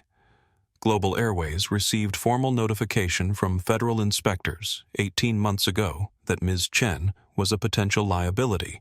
Jerome presented evidence that would prove corporate negligence. Instead of removing her from passenger service, they promoted her to senior flight attendant and gave her authority over premium cabin assignments. They knew she was dangerous and put her in position to cause exactly the kind of harm that happened to my son. The deposition continued for 6 hours, with Chen's story changing multiple times as each lie was exposed by documentary evidence and witness testimony. By the end, even her own attorneys seemed to understand that defending her actions was impossible, and that their only hope was to minimize damages through settlement negotiations. But Jerome had no intention of settling privately, despite offers that eventually reached $8 million. The money was significant, but it wouldn't prevent other families from experiencing what he and Elijah had endured. Only public accountability and court-ordered changes would force the airline industry to address discrimination seriously. Chen's final breakdown came when Jerome played recordings of her conversations with other crew members, captured by the same cockpit voice recorders that had preserved her threats against his family. In these conversations, Chen bragged about her ability to make minority passengers know their place and described various tactics for humiliating travelers who she felt didn't belong in premium seating. "I've worked for this airline for 22 years, Chen sobbed as the full weight of evidence destroyed her remaining credibility. "I never meant for anyone to get hurt. I was just trying to maintain order." Jerome looked at the woman who had deliberately burned his infant son and felt something unexpected. Not sympathy, but recognition of how institutional discrimination corrupted individuals who might otherwise be decent people. Chen had become a monster not because she was inherently evil, but because her employer had rewarded her cruelty and protected her from consequences. "Ms. Chen, my son still has scars from what you did to him," Jerome said quietly. "But the real tragedy is that Global Airways knew you were dangerous and chose to enable you rather than protect their passengers. You're going to face consequences for your actions, but the company that created you will face them too. The settlement agreement reached that afternoon included not just financial compensation, but comprehensive changes to airline policies, mandatory bias training for all crew members, and federal oversight of global airways complaint handling procedures. Chen agreed to surrender her flight credentials permanently and accept criminal charges that would result in probation and community service. As Jerome left the conference room, he felt the satisfaction of knowing that Elijah's suffering had resulted in protections for countless future passengers. The real victory wasn't the money or Chen's punishment. It was the systemic changes that would prevent other children from being hurt by discriminatory airline employees.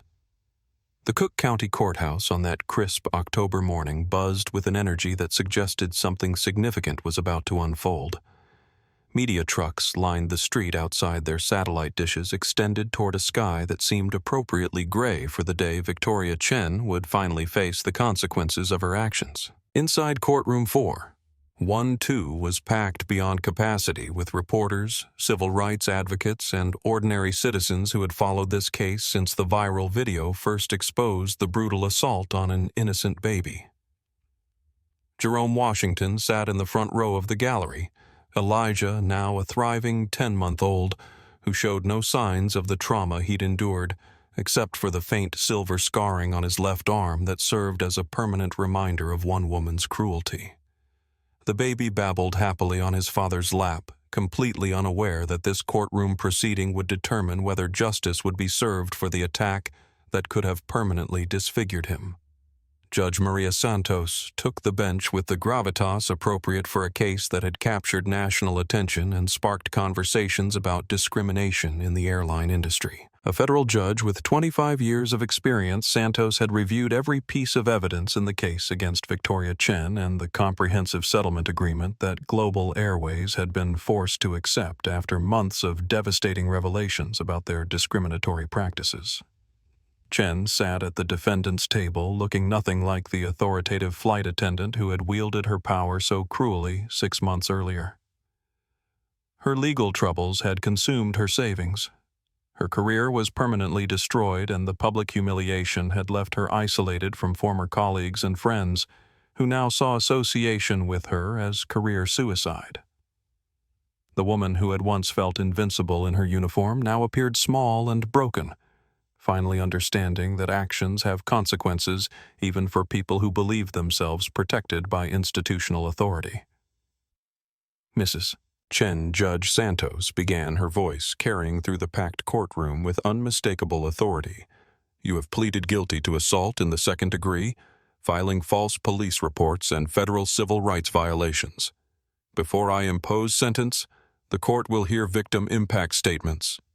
Jerome rose to address the court, carrying Elijah in his arms as he approached the podium. The image of a successful black attorney holding his scarred infant son while confronting his child's attacker would become one of the defining moments of the case, a visual representation of dignity triumphing over hatred. Your Honor, my son was 6 months old when this defendant deliberately poured scalding coffee on him because she decided we didn't belong in first class. Jerome's voice was steady but filled with controlled emotion as he spoke. Elijah will carry physical scars from her assault for the rest of his life, but the deeper damage was to our faith in the institutions that are supposed to protect us when we travel. Jerome's statement wasn't just about Chen's individual actions, but about the airline culture that had enabled and protected her discriminatory behavior for years. The case had revealed that Global Airways had received hundreds of complaints about Chen's treatment of minority passengers, but had consistently chosen to shield her from consequences rather than protecting their customers.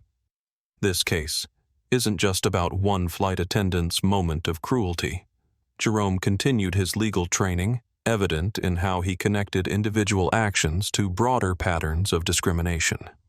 It's about an entire industry that has allowed bias and hatred to masquerade as customer service, that has protected employees who abuse their authority to harm passengers based on race, religion, and perceived social status. Patricia Evans also addressed the court, testifying as both eyewitness and federal inspector about the systematic nature of the problems her investigation had uncovered. Her undercover audit had revealed that Chen was not an isolated bad actor, but part of a culture of discrimination that pervaded multiple levels of airline operations, Your Honor. In my 20 years of investigating transportation violations, I have rarely seen such deliberate and premeditated assault on a passenger, Patricia testified. Ms. Chen didn't just attack this infant in a moment of anger. She planned the assault, executed it deliberately, and then attempted to cover it up through false police reports and victim intimidation. The federal investigation had ultimately expanded beyond Chen's individual crimes to encompass Global Airways' entire complaint handling system, revealing a pattern of covering up discrimination through confidential settlements that protected abusive employees while silencing their victims.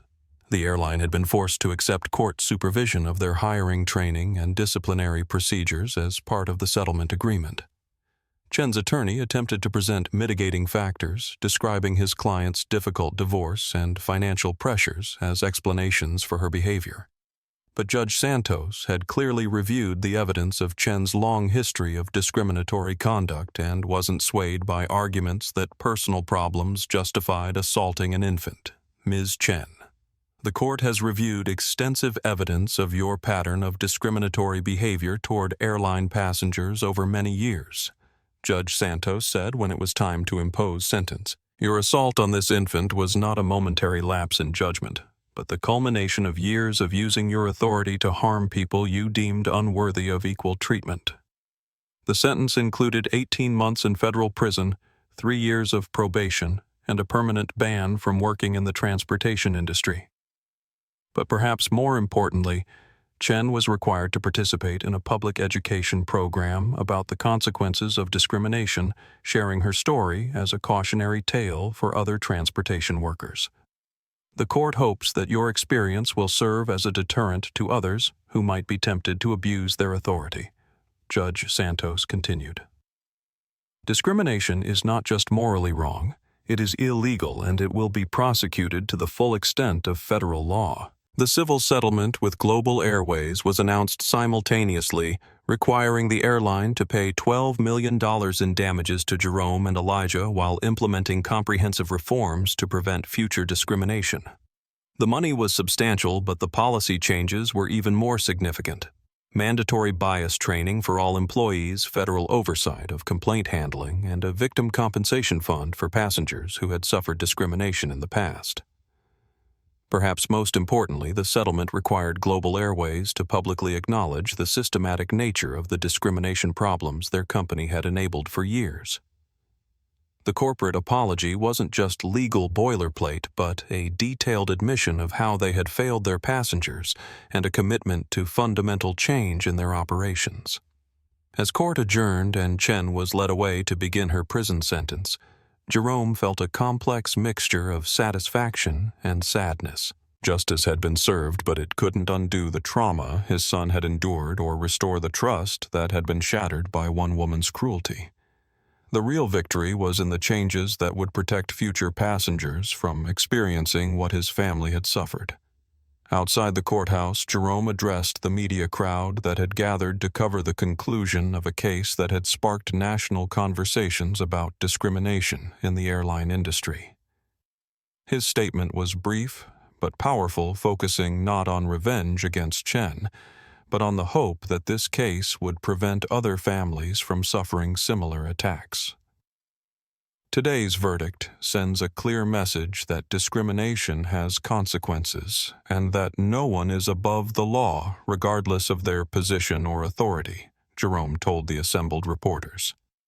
My son will grow up in a world where airlines are required to treat all passengers with dignity and respect, and that gives meaning to what we've endured.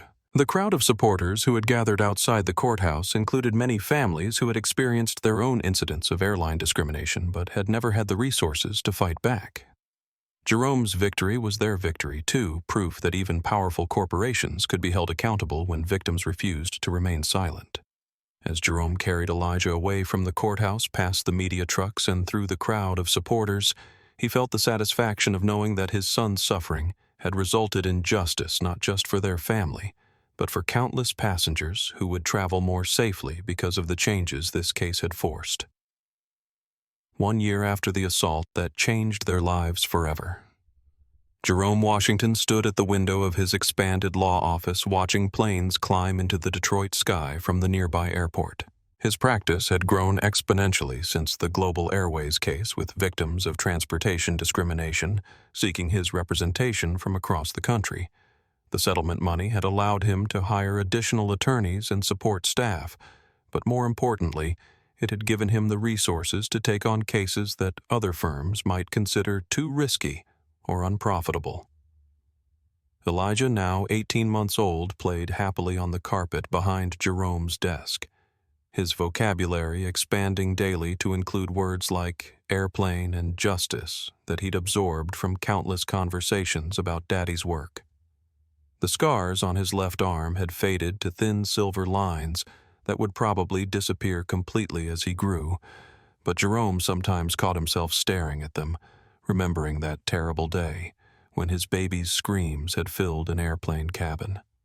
The trauma had affected Jerome in ways he was still discovering. He found himself researching flight attendants' backgrounds before booking travel, choosing airlines based on their discrimination complaint histories rather than price or convenience. Trust, once broken by institutional betrayal, was difficult to rebuild even when policies had been reformed and oversight increased. But there had been positive changes too. The Washington and Associates office now included a civil rights division that specialized in transportation discrimination cases, providing free consultations for victims who might otherwise lack access to quality legal representation. Jerome's partnership with Patricia Evans had evolved into a comprehensive investigation service that helped identify patterns of discrimination across the airline industry. Daddy Plane. Elijah pointed excitedly at the window as another aircraft passed overhead, his enthusiasm for aviation apparently unaffected by his early traumatic experience. Jerome picked up his son and joined him at the window, watching the plane disappear into clouds that promised afternoon rain. "That's right, buddy.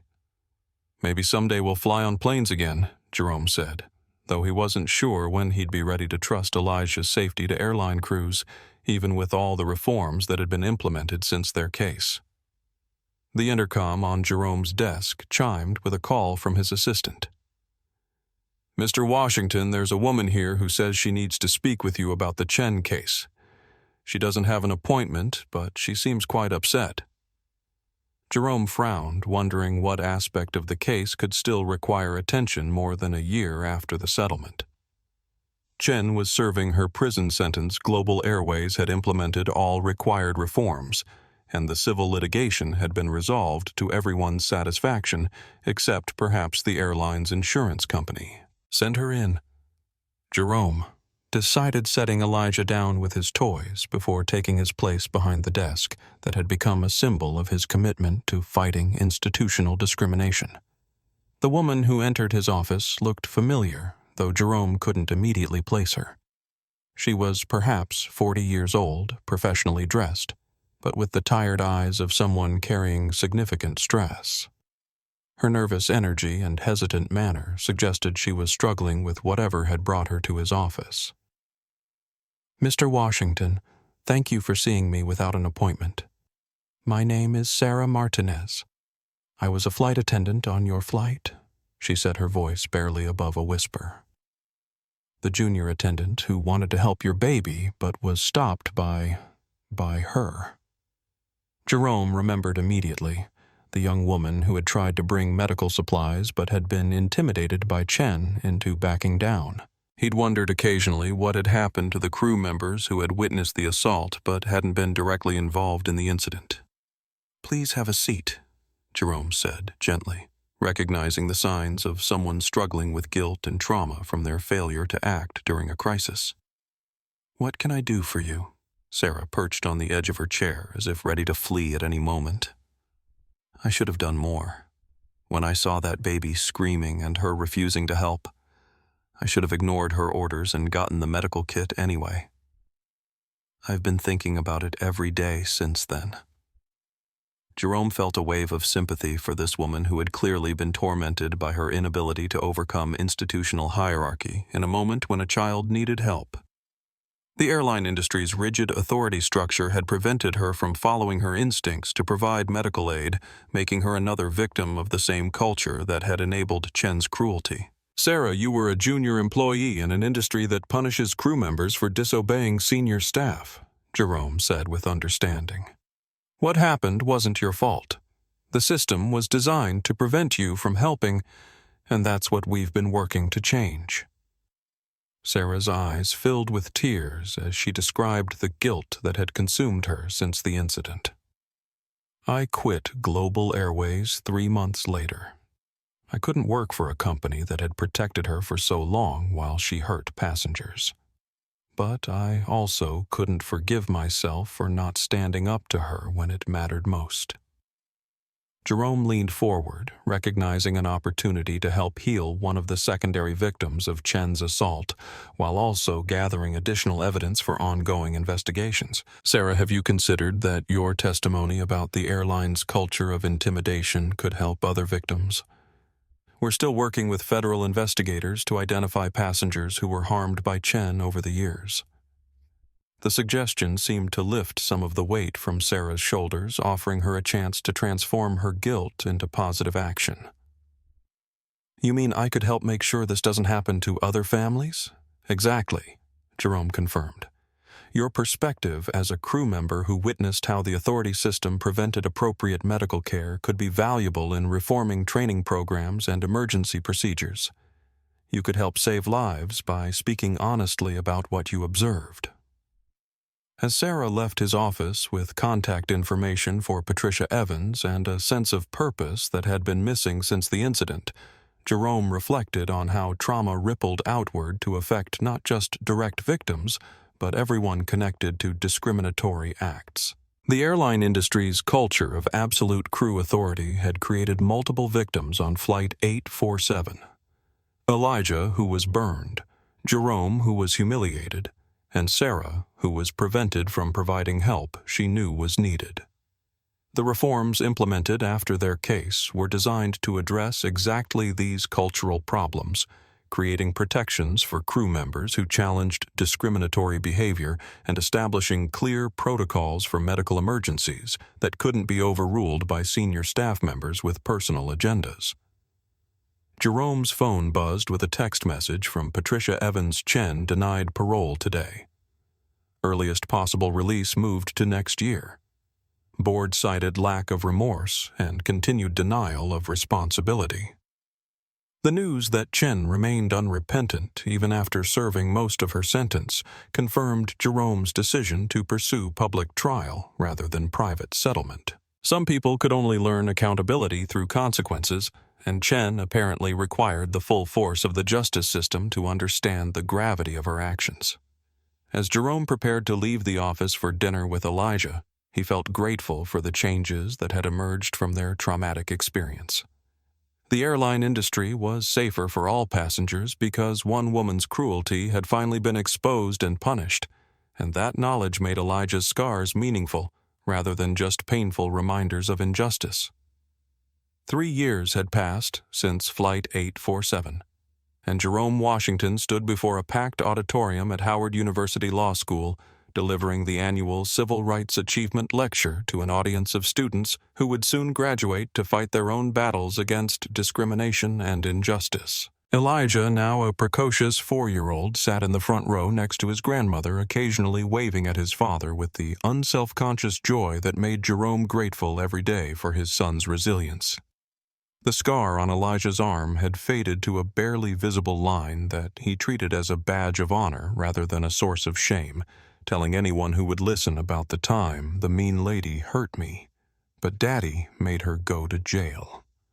The child's ability to transform trauma into triumph had taught Jerome lessons about healing that no law school had ever covered. The case that brought many of you here today began with a simple premise, Jerome told the assembled students, his voice carrying the weight of experience earned through one of the most significant civil rights victories in recent transportation law. that every person, regardless of race or class, has the right to be treated with dignity when they travel. But what started as individual injustice became something much larger when we refused to accept that discrimination was normal. The audience included not just law students, but civil rights advocates, airline industry representatives, and federal regulators who had implemented the reforms that emerged from the case. The Washington versus Global Airways settlement had become a model for how transportation discrimination cases should be prosecuted, and Jerome's law firm had consulted on similar cases across the country. Patricia Evans, now Director of Passenger Rights Enforcement for the Department of Transportation, had traveled from Washington to join the lecture, adding federal perspective to Jerome's legal analysis. Their partnership had evolved into a comprehensive program that identified discriminatory patterns across the airline industry and provided resources for victims who might otherwise lack access to justice. The most important lesson from this case isn't about individual accountability, though that matters tremendously. Patricia addressed the audience with the authority of someone who had spent decades fighting institutional discrimination. It's about how systems can be changed when victims refuse to remain silent, and when evidence is preserved to document patterns of abuse. The recording Patricia had made during the flight had become required viewing in airline training programs across the country, a shocking example of how unconscious bias could escalate into criminal assault when unchecked by appropriate oversight. Flight attendants now underwent mandatory bias training that used Chen's actions as a cautionary tale about the consequences of letting personal prejudices affect professional behavior. Global Airways had emerged from the case as a dramatically different company with new leadership that prioritized passenger rights over crew authority and transparent complaint handling that prevented the kind of cover-ups that had protected Chen for so long. Their transformation had influenced industry-wide changes that made air travel safer and more dignified for all passengers. The question we faced Jerome continued his lecture was whether to accept a private settlement that would have silenced our story or pursue public accountability that might prevent other families from suffering what we endured. We chose transparency over money, and that choice has protected countless travelers who will never know their safety was purchased with our pain. A student in the audience raised her hand to ask about the personal costs of pursuing such a high-profile case. Mr. Washington, how did you balance seeking justice with protecting your son's privacy and your family's well-being? Jerome considered the question carefully, remembering the months of media attention and public scrutiny that had accompanied their fight for accountability. The hardest part wasn't the legal battle, or even the trauma of the assault itself. It was wondering whether exposing my son's suffering to public view was worth the changes it might achieve. But when I see videos of airline crew members treating all passengers with respect, when I hear from families who weren't discriminated against because policies had been reformed, I know we made the right choice. The lecture concluded with Jerome reading excerpts from letters he'd received from passengers who had benefited from the changes implemented after their case. Families who hadn't been separated during boarding because of their race, elderly passengers who received appropriate medical attention during emergencies, and children who weren't humiliated for crying during flights, all protected by policies that emerged from Elijah's suffering. Change is possible, Jerome told the graduating students who would soon begin their own careers fighting injustice. But it requires courage to confront systems that seem too powerful to challenge persistence to continue fighting when victory seems impossible, and most importantly, the willingness to transform personal pain into protection for others. As the audience gave Jerome a standing ovation, Elijah clapped enthusiastically from his front row seat, proud of his father without fully understanding why hundreds of people were cheering for them. The image of father and son sharing this moment of recognition would later appear in newspapers across the country, symbolizing how individual courage could create lasting change. After the lecture, Jerome and Elijah walked across the Howard campus, where Jerome had first learned to use law as a weapon against injustice. The trees were beginning to show autumn colors, and students hurried between classes with the energy of young people preparing to change the world. Daddy, when I grow up, I want to help people like you do." Elijah said, his small hand secure in his father's as they walked past the law library where Jerome had spent countless hours as a student. "You already do help people, buddy," Jerome replied, lifting his son onto his shoulders for a better view of the campus. "Every day that other children can travel safely because of what happened to you, you're making the world better." The legacy of Flight 847 extended far beyond one family's quest for justice. Victoria Chen's assault on an innocent baby had exposed a culture of discrimination that pervaded the airline industry, leading to reforms that protected millions of travelers. The case proved that individual courage could challenge institutional power, and that even the most painful experiences could be transformed into protection for others. Today, Elijah Washington is a thriving child whose faint scars remind everyone who sees them that justice is possible when good people refuse to remain silent. His father continues fighting discrimination cases across the country, ensuring that the lessons learned from one terrible flight continue protecting families everywhere. The sky, once a place of terror for the Washington family, has become a symbol of how high we can rise when we refuse to let hatred define our limits. If this powerful story of justice and transformation moved you, please give our channel a thumbs up to help us reach more viewers who need to hear these important messages. Subscribe to never miss our latest videos about real people fighting injustice and winning, and share this story with anyone who believes that standing up to discrimination can make a real difference. Together, we can ensure that stories like Elijah's continue inspiring positive change in our world.